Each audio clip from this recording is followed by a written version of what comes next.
అందరికీ నమస్కారం. నేను మీ శ్యాంప్రసాద్ రెడ్డి కోర్సుపాటి.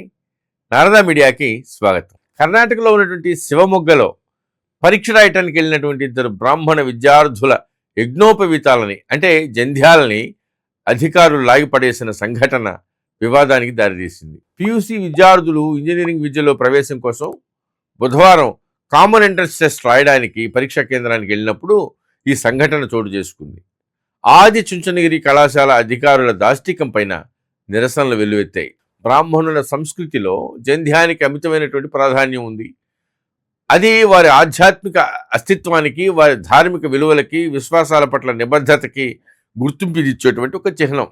ధార్మిక సాంస్కృతిక ఆచారాలని గౌరవించాలన్నటువంటి అవగాహన విద్యాసంస్థల నిర్వాహకులకి లేకపోవడం పైన బ్రాహ్మణ సముదాయం ఆవేదన వ్యక్తం చేస్తూ ఉంది. విద్యార్థుల జంధ్యాలను తొలగించడం అనేది వారి మతపరమైన సెంటిమెంట్లను గాయపరచడం మాత్రమే కాదు, తమ మతాన్ని స్వేచ్ఛగా ఆచరించుకోవడానికి విద్యార్థులకు ఉన్నటువంటి హక్కుల్ని హరించడం కూడా. అంతే కదా. బ్రాహ్మణుల ఆచార వ్యవహారాల్లో యజ్ఞోపవీతానికి పవిత్రమైనటువంటి స్థానం ఉంది. అది వారి ధర్మానికి సంబంధించినటువంటి విషయం, వారి సాంస్కృతిక వారసత్వం. అలాంటి యజ్ఞోపవీతాలని బలవంతంగా లాగిపారని ద్వారా ఆది చుంచనగిరి కళాశాల నిర్వాహకులు కేవలం విద్యార్థులను అగౌరవపరచడం మాత్రమే కాదు, వారి సాంస్కృతిక వారసత్వాన్ని అవమానించారు.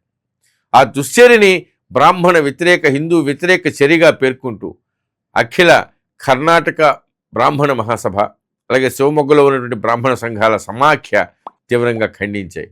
ప్రభుత్వ పరీక్ష రాసేటువంటి విద్యార్థుల దగ్గర మత చిహ్నాలను తొలగించాలనేటువంటి నిర్ణయమే పెద్ద ఆశ్చర్యకరమైనటువంటి నిర్ణయం.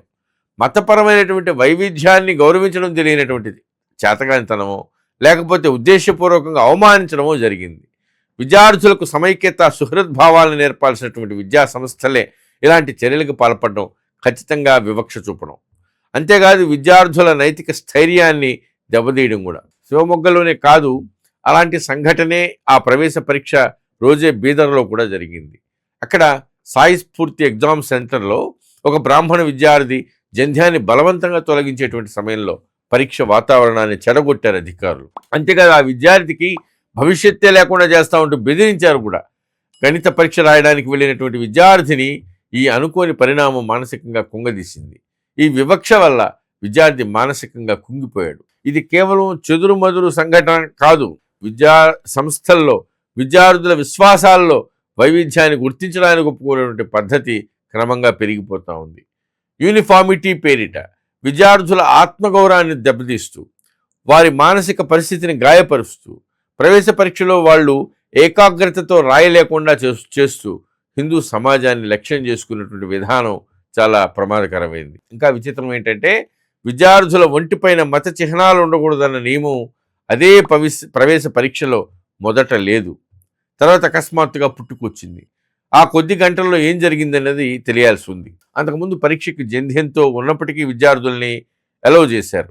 కానీ కఠినమైనటువంటి పరీక్షకు ముందు మాత్రం యజ్ఞోపవీతాన్ని అనుమతించే ప్రసక్తే లేదంటూ వాళ్ళ జంధ్యాలని తీయించేశారు. దాన్ని బట్టే పరీక్ష అధికారుల యొక్క అయోమయ అవస్థ, వారి సందర్భశుద్ధి లేనితనము బయటపడ్డాయి. ఆ వ్యవహారం పైన దర్యాప్తు జరిపించాలని అఖిల కర్ణాటక బ్రాహ్మణ మహాసభ, ఇతర హిందూ సంస్థలు జిల్లా కలెక్టర్ని డిమాండ్ చేశారు. మతపరమైన ఆచారాలకే కాకుండా మానవ హక్కుల పట్ల కూడా కనీస అవగాహన, గౌరవం లేని వాళ్ళపైన కఠిన చర్యలు తీసుకోవాలని డిమాండ్ చేశారు. దీంతో వెంటనే స్పందించినటువంటి ప్రభుత్వం దిద్దుబాటు చర్యలు చేపట్టింది.